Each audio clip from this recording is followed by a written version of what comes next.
20 years ago in this country, we decriminalised prostitution or legalised prostitution, depends how you look at it. And the idea was that it would make life safer for those who practice what is called the oldest profession, that exploitation would reduce, that criminality obviously involved in prostitution would reduce, and also clients would be safer. There has been one review of this in, I think, 2008, and there was meant to be another one, which hasn't occurred. So 20 years on, is legal prostitution working? Is it addressing the social ills it was meant to? Well, there is a group called the Stop Demand Foundation. Its spokesperson is Denise Ritchie, and she joins us on the line now. Denise, thank you for joining us this morning. Welcome to the platform. Good morning, Sean. All right, tell us a little bit first before we get into it about the Stop Demand Foundation. Who are you? What do you represent? What is your purpose? Right. I have been working on these issues for 30 years now, and initially it was in a legal capacity to look at ways we could prosecute our sex offenders who are travelling overseas to violate children. That law was successfully introduced. Well, a law was added to the Current Crimes Act.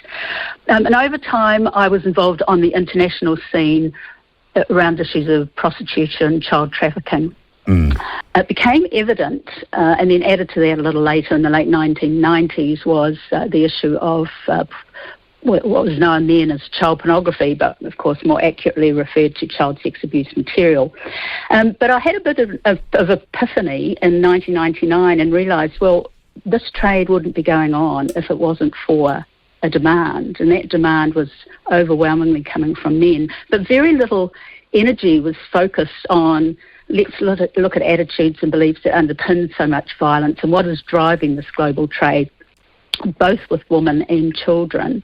And so that's the genesis of Stop Demand. And so now we tackle mostly the global sex trade, which is prostitution, pornography and trafficking, and then related issues of rape and war, and this general sexual all right. How are you denigration funded, Denise? And this is all just relevant for context, and it's a question I ask everyone. Okay, we're only funded by donors, individual donors. We had, I think it was 19,000 for the last financial year. So yeah, very small NGO, no full-time workers. All right. I work part-time, so small. All right. Well, let's look at this particular issue, the issue of legalised prostitution or the decriminalisation of prostitution in New Zealand. 20 years ago, what did it promise us?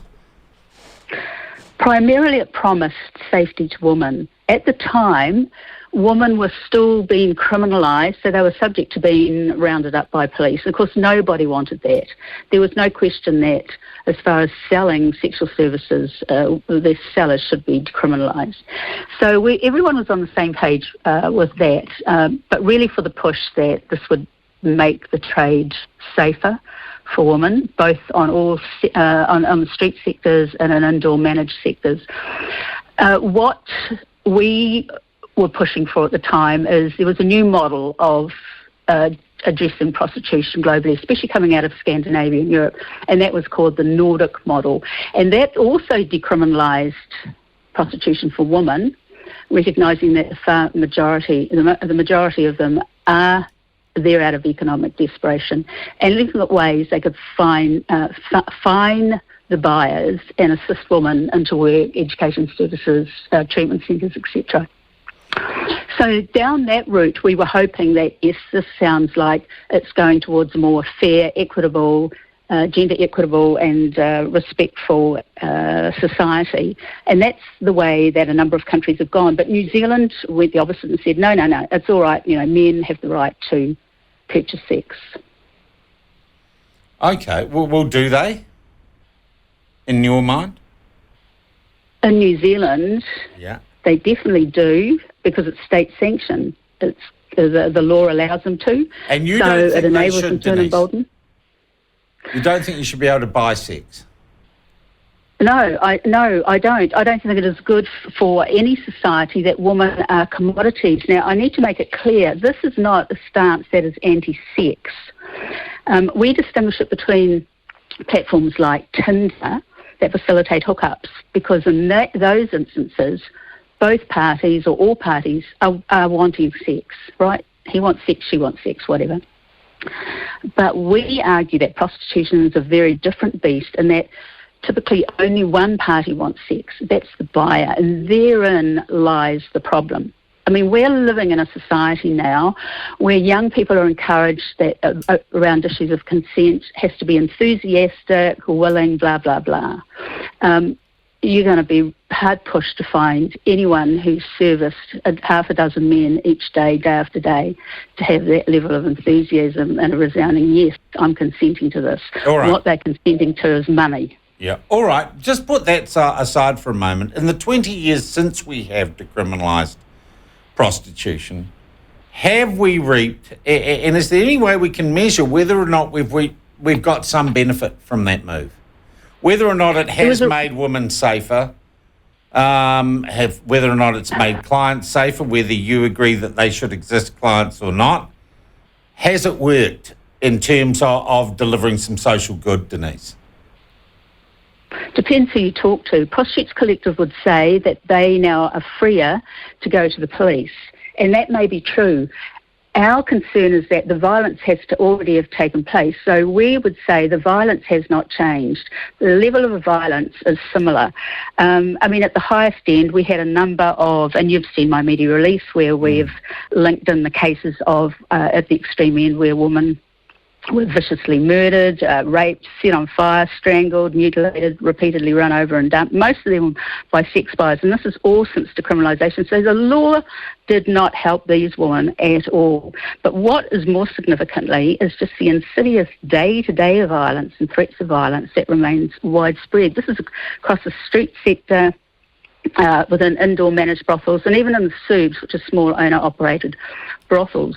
There was a study, a government study that came out 5 years after the law was introduced, and it still showed a remarkable amount of violence. I'm looking at a chart now, the number of women who were raped. Even in the, all these women had reported being either physically assaulted by clients, threatened by someone with violence, held against their will, been raped by a client, received abusive text messages from clients, etc. I mean, even in the safest indoor in your home, 36% of women in that sector said they received abusive text messages from their clients. And so what we're saying is there's something seriously missing when you have a relationship between two parties, which is supposed to be a work relationship. It's intimate because you're obviously, exchanging your bodies. Yeah. Any other setting, Sean, if there was physical and sexual assaults, abuse and threats of violence, all of us would say that's not tolerated. It's denounced as abuse. Jeez, it's an interesting way. I see what you're saying, Denise, when you put it like that. That is an interesting take on it. Any other take. Yeah. We wouldn't. But the minute you throw in cash, suddenly not only is it tolerated, but it's elevated, bizarrely, to work status and even touted as empowering. Yeah, well, that's been the big thing. Well, it's my body. I can do what I want. If I choose to sell it, I should be allowed to. Look, before we get into what we might change or how we might, to your perception, improve these things, I want to ask you a question about this curious phenomenon, fired-up stilettos, which are strippers or pole dancers or whatever, or exotic dancers or whatever you want to call them, who have been making a bit of noise. So a rather curious movement that seems highly aligned with certain other protest movements. They seem more political in alignment with the Greens than anything else. Where do they fit in the context of the conversation we're having? They sit sort of as an outlier in the in the conversation, but yet they are a big part of it, because in stripping they then have to go off into booths and have men do acts and et cetera, so they are still part of seen as the sex trade. They would be a part of this, but we have put our minds mostly to those who've had experiences either in brothels, direct selling sex, etc., on a day-to-day basis. So Okay. Yeah, okay. but so not quite if I can just apples with apples. Not quite, yes. But what was been disappointing is that both television networks last night ran stories that just gave one side. We had a woman, she contacted me, fabulous, a woman who runs a survivor-based group. She's a survivor herself, the group's Wahine Toa Rising.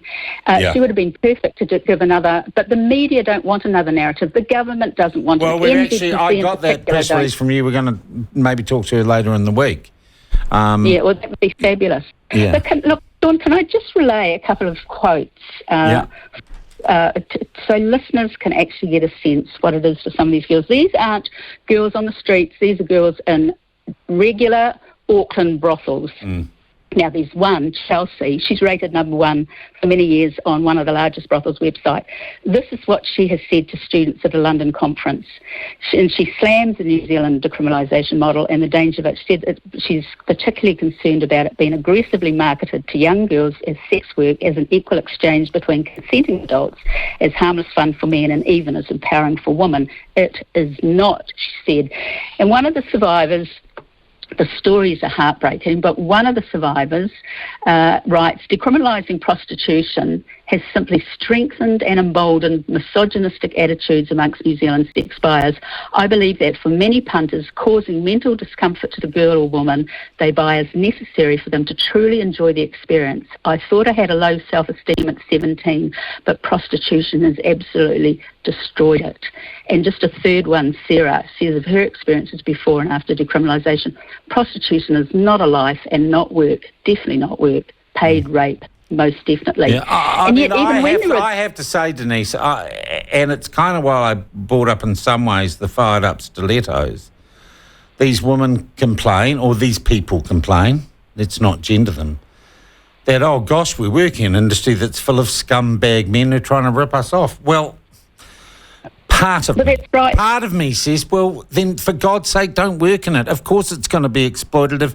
It is based on the very idea that something that shouldn't be a tradable commodity is sex. Well, exactly. And that's where there's so much cognitive dissonance, and particularly coming out of the NZPC, because they admit, last night they're pushing to get Section 19 of the Act repealed, because they want migrants here, people on temporary visas, to be able to work in the trade. I don't call it an industry, I call it a trade. And because of the amount of exploitation and abuse, where you go, hello, you're hoist by your own. That's almost creating a sex slave industry in New Zealand. Entirely, and that's why that section was put in there. But no, there's a push, and I understand Chloe Swarbrick is going to be champion this and get this repealed. And which is why, again, I bring up how close the Green Party is to these fired-up stiletto people. But, you know, we get asked by feminist groups around the world, they are baffled as to why New Zealand has taken this stance when so many of them are going the other way. And I have to point out that I think it's because New Zealand has a high tolerance and a really low bar as regards violence towards women across the board. We have one of the highest rates. You on that, absolutely. Yeah, we have the highest rate in the OECD, and I would say that prostitution sits within that new low of violence. Okay, what would your solution be, Denise? What would we do after 20 years of legalised prostitution? Okay.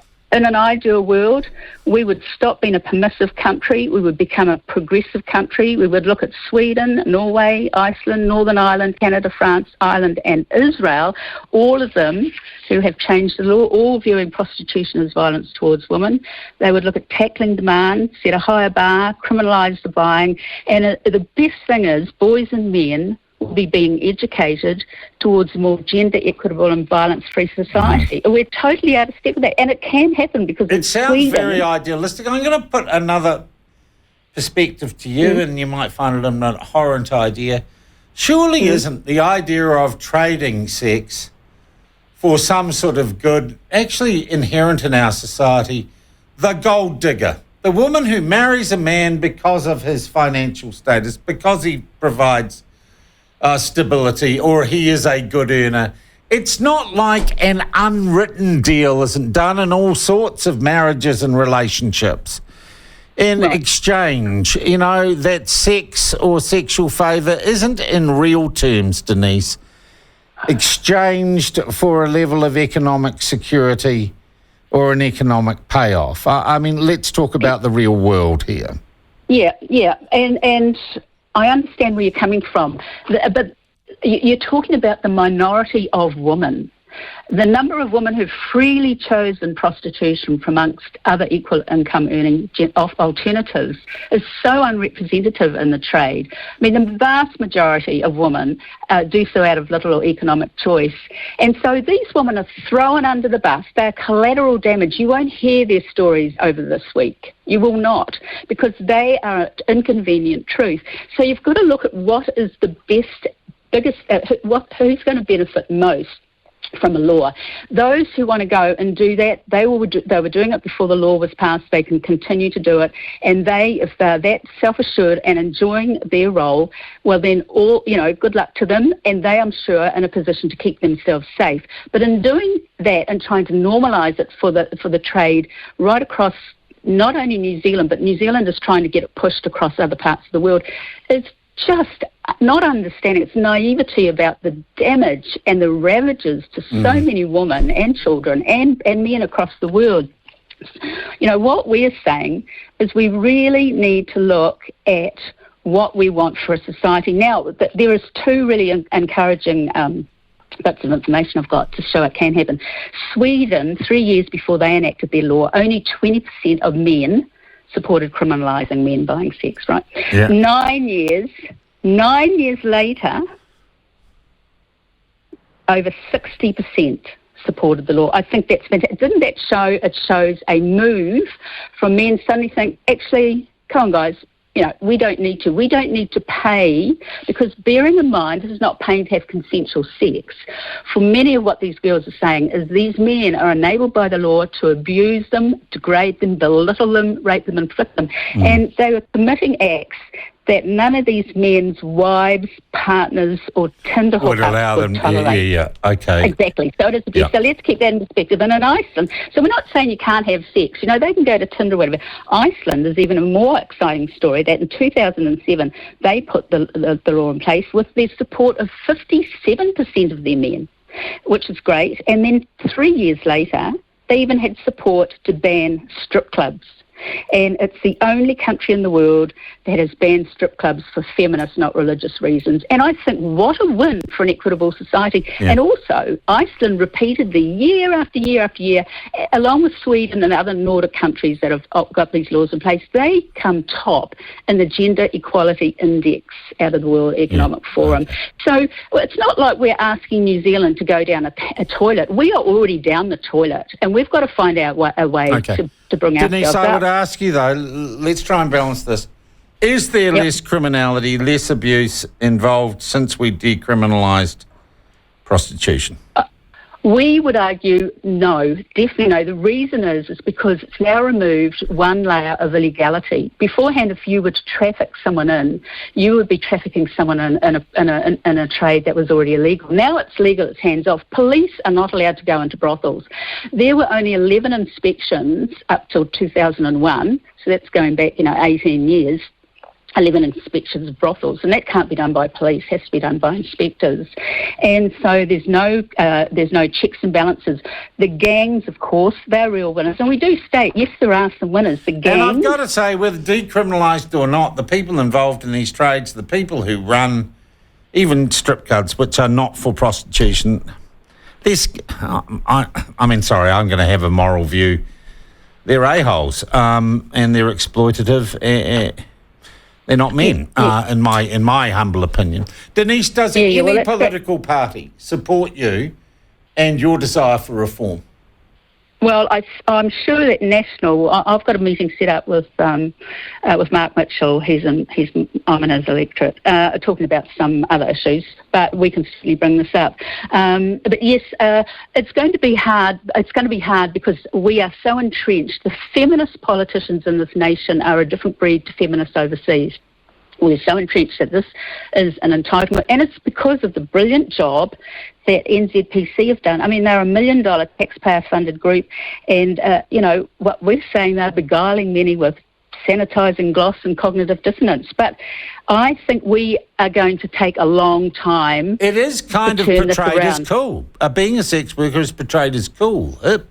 Very, very well. Yeah, okay. Okay, well, look, can I just quickly list some of the, because we do accept there are some winners, and not only the pimps, of course, and the brothel owners, but let's look at all the men in Auckland, countless men who paid to rape 1,000 times a pimped out 15-year-old girl with impunity. The police didn't charge any of those men. 4 men, 3 up in Northland, 1 in Auckland, and who received just a slap for paying to rape a trafficked 15-year-old girl. And a 66-year-old, here's a man, but those things are illegal under the current law, Denise. What you're proposing? But what they're legal, yeah. And I just want to add, and this guy even got empathy from the judge. Oh, well, men have sexual needs. But what I'm saying is, that, Sean, is the law has normalised that this is behaviour that men can do. I'd say our culture, when you look at the internet, Denise, has normalised and desensitised generations of young people towards sex and what it is and its transactional nature. Oh, I agree. And, of course, working for years, decades in the area of the harms of pornography, you can see, and even we spoke out about the Jazz Brothers and all the other men in their group, WhatsApp group, why they weren't being put into the spotlight. And other cases that I follow where men are biting, pulling hair. This is all porn-driven. These men are looking at porn, and even in the brothels, porn is live-streamed. Men are committing acts and degradation on women's bodies who don't want it, but they've got a licence. And even in one case where a woman was raped, and it was her very first time up at Whangarei, we've linked her case, she believed on her very first day she was raped. Her buyer was acquitted. So even if you can take a rape case to court, and despite the law claiming to protect them, many women just aren't going to cut it, and they're forced to put up with the serious abuse and degradation. But coming back to porn, most definitely, and a lot of women have reported to survivor support groups that the stuff that men are doing to them is directly from porn. Yeah, no well, doubt. Denise, look, in some ways I wish I had longer, and I think we've opened a debate. And I have seen the mainstream media coverage, and this is all just wonderful and rainbow unicorns that we've decriminalised prostitution. It also feels to me that we haven't really, in any systematic way, studied the effects of this. And as someone's pointed out in a text, theoretically, a high school student in this country can choose to do work experience in a brothel, which I'm sure was not the intent of all this liberalism. Or maybe it was. No, I know. Well, even more horror stories are that Maori wardens years ago were telling us of kids being dropped off down in South Auckland in school uniform by parents, including mothers, driving vans so that they get off and do some blowjobs and then carry on to school. But what astounds me is 30 to 6% of people involved in prostitution in this country are Māori. On the streets, it's over 66, around 2/3. Why Marama Davidson and the Maori Party, why are they not coming out and saying, we demand greater things for our people? Instead, it's those individuals. I've known Marama for years. We've been in underage prostitution meetings. And it's also trivialised. I tried to get something happening in Auckland, down in South Auckland, when we were part of a multi-agency group. And we had a 3-prong, our goal is 3-prong. When I came to speaking about, okay, we've got to tackle male demand, says Human Rights Commission and the NZPC, we can't demonise men. It can't be male demand, it's just demand from people. Talk to Paula Bennett. Of course you can demonise men. Last 20 years has been all about demonising men, Denise. Denise, can I just thank you very much for the conversation today? I found it really, really interesting. Given me a lot to think about. And I think from the text we're getting through, look, we'll continue the conversation because I think it is a worthwhile one to have, and it is about minimising harm to everyone. Yeah, and just quickly, one really important topic we haven't addressed today is a huge number of trafficking that's happening here, which everyone says isn't. That is a minefield. Yeah. I hear you, Denise, and I thank you very much indeed for your time. Denise Ritchie from Stop Demand Foundation, which Geez, I was going to call it an anti-prostitution thing, pro-woman thing. I don't know. But I think we've stirred up a little bit of a hornet's nest there, and you will have seen 20 years of decriminalised prostitution. How wonderful. Well, is it?